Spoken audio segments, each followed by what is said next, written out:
আরশে আলার ফুল মুহাম্মদ রাসূল,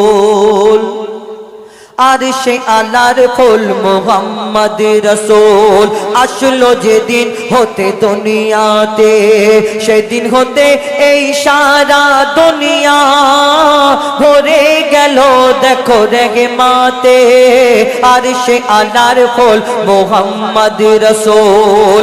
আসলো যেদিন হতে দুনিয়াতে, সেদিন হতে এই সারা দুনিয়া ভরে গেল দেখো রহমতে। আরশে আলার ফুল মুহাম্মদ রাসূল। আমার দয়ার নবী মা আমিনার ঘরে জন্ম নিলেন, তাকে দুধ পান করালেন মা হালিমা। কিন্তু মা হালিমার ঘরে যেদিন প্রথম গেলেন, আমার নবীকে আল্লাহ এত সম্মান দিলেন। মা হালিমা এত গরিব মানুষ, তার ওই ঘরেতে অন্ধকার, আলো জ্বালাবার মতো তেল ছিল না। সেই দিন প্রথম দিন যেদিন আমার নবীকে তার অন্ধকার ঘরের মধ্যে নিয়ে আসলেন, চিন্তা করে আহা আমি পরের বাচ্চাকে নিয়ে এসেছি, কেমন করে রাখবো, লালন পালন করব কেমন করে। তখন মা হালিমার অন্ধকার ঘরেতে চিন্তা করতে করতে মা হালিমা ঘুমিয়ে গেল। আর দয়ার নবীকে নিয়ে পাশে করে সেই মা হালিমা ঘুমিয়ে গেল। কিন্তু গভীর রাত্রে যখন ঘুম থেকে চোখ খুলে দেখে চারিদিকে আলো ভরে গেছে, চারিদিকে আলো ভরে গেছে। মা হালিমা দেখছে আমার ঘরে তেল নেই, আলোটা কোথা থেকে আসে? তো সেই আলো কোথা থেকে এসেছিল সেই দিন কবি ছন্দের মাধ্যমে লিখছে দেখুন। মা হালিমা বলে মুহাম্মদ প্রথম যেদিন এলো আমার ঘরে। মা হালিমা বলে মুহাম্মদ প্রথম যেদিন এলো আমার ঘরে। তেল ছিল না বাতি জ্বালাবার, শুয়েছিলাম রাতে অন্ধকারে। গভীর রাতে দেখি লক্ষ্য করে ঘর রয়েছে আলোতে ভরে। গভীর রাতে দেখি লক্ষ্য করে ঘর রয়েছে আলোতে ভরে। মুহাম্মাদের চেহারাতে দেখি এক নূরের জ্যোতি ঝিলমিল করে, নূরের জ্যোতি ঝিলমিল করে। তখন মা হালিমা কি বলে? অবাক হয়ে আমি তাকিয়ে থাকি, অবাক হয়ে আমি তাকিয়ে থাকি মুহাম্মাদের মুখ পানেতে। আরশে আলার ফুল মুহাম্মদ রাসূল, আরশে আলার ফুল মুহাম্মদ রাসূল। মা হালিমা বুঝতে পারিনি যে নবী মোহাম্মদকে এনেছি, ছোট্ট একটা মা আমিনার ঘর থেকে সুন্দর ফুটফুটে বাচ্চাকে নিয়ে গেছে। দেখছে রাত্রিতে আলো চারিদিকে ভরে গেছে। কিন্তু মা হালিমার ঘরে যখন আমার দয়ার নবী গেল, আজীব আজীব ঘটনা ঘটছে। তারপরে আরেকটা কি ঘটনা ঘটে, যখন দুধ পান করে মা হালিমা, তখন মা আমার দয়ার নবী দোজাহানের বাদশাহ, তিনি একদিকের দুধ পান করতেন, আরেক দিকের দুধ পান করতেন না। কেন বলুন তো? আমরা সেই নবীর উম্মত, আমার নবী কারোর কোনোদিন হক মারিনি এই দুনিয়াতে। আমরা সেই নবীর উম্মত, আমরা কি করে বেড়াই নিজের মনে হাত দিলে বোঝা যাবে। কবি ছন্দের মাধ্যমে লিখছে দেখুন। দুধ খাওয়াবার জন্য আমি যখন তারে নিতাম বুকে, দুধ খাওয়াবার জন্য আমি যখন তারে নিতাম বুকে। একদিকের দুধ খেত মুহাম্মদ, মুখ দিত না আর একদিকে। একদিকের দুধ খেত মুহাম্মদ, মুখ দিত না আর একদিকে। কিন্তু কোনদিন আগে খেত না, আগে দিলে দুধ মুখে নিত না। কিন্তু কেন? কিন্তু কোনদিন আগে খেত না, আগে দিলে দুধ মুখে নিত না। আমার ছেলে না খেলে আমার চাঁদ মুহাম্মদ আগে খেত না, চাঁদ মুহাম্মদ আগে খেত না। আমার ছেলের কোনো কষ্ট হলে, আমার ছেলের কোনো কষ্ট হলে ঝরতো পানি তার চোখেতে।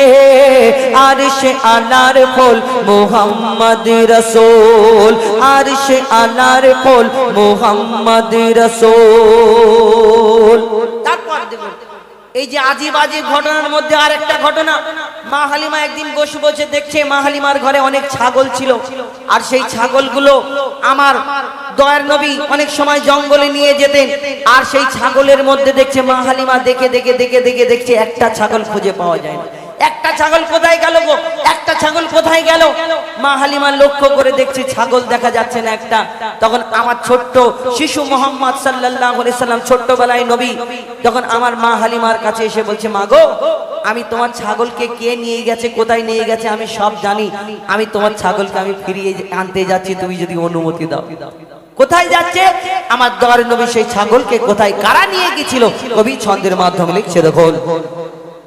আল্লাহর হাবিব সাল্লাল্লাহু আলা গেলেন জঙ্গলের দিকে, গিয়ে দেখেন জঙ্গলের বাঘেরা নিয়ে বসে আছে ছাগলটিকে। আল্লাহর হাবিব সাল্লাল্লাহু আলা গেলেন জঙ্গলের দিকে, গিয়ে দেখেন জঙ্গলের বাঘেরা নিয়ে বসে আছে ছাগলটিকে। খোদার হাবিব বাঘেদের বলে, ছাগলটা কেন এনেছো তুলে? খোদার হাবিব বাঘেদের বলে, ছাগলটা কেন এনেছো তুলে?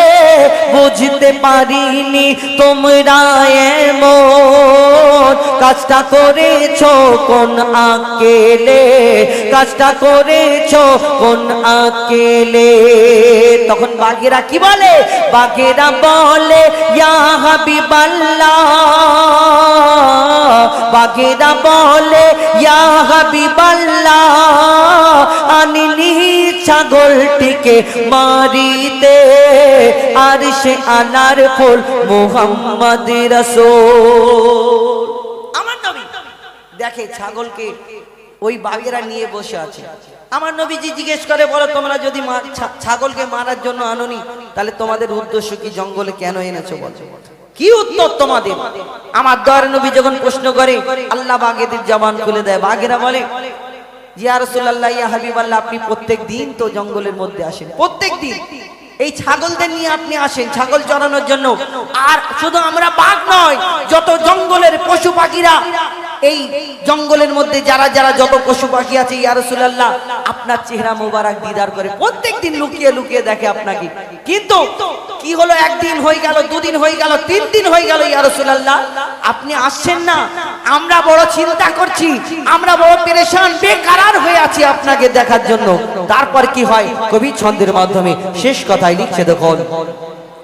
রোজি আসেন ছাগল চরাতে, বাঘেরা বলছে, রোজি আসেন ছাগল চরাতে, দূর থেকে নূর দেখি সবাই, কালকে আপনি আসেননি আমরা মনে মনে ভেবেছি এটাই। ছাগলটিকে যদি তুলে আনি, নিশ্চয়ই ছোটে আসবেনি আপনি।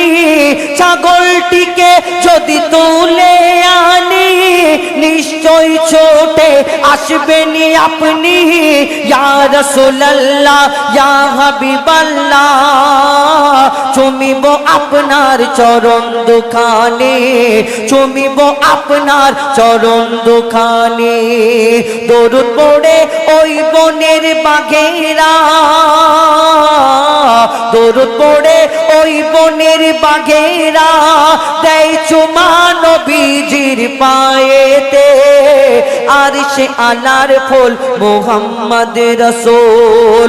আসলো যেদিন হতে দুনিয়াতে, সেদিন হতে এই সারা দুনিয়া ভরে গেল দেখো রহমতে, আর সে আলার ফুল মুহাম্মদ রাসূল, আর সে আলার ফুল মুহাম্মদ রাসূল, আর সে আলার ফুল মুহাম্মদ রাসূল।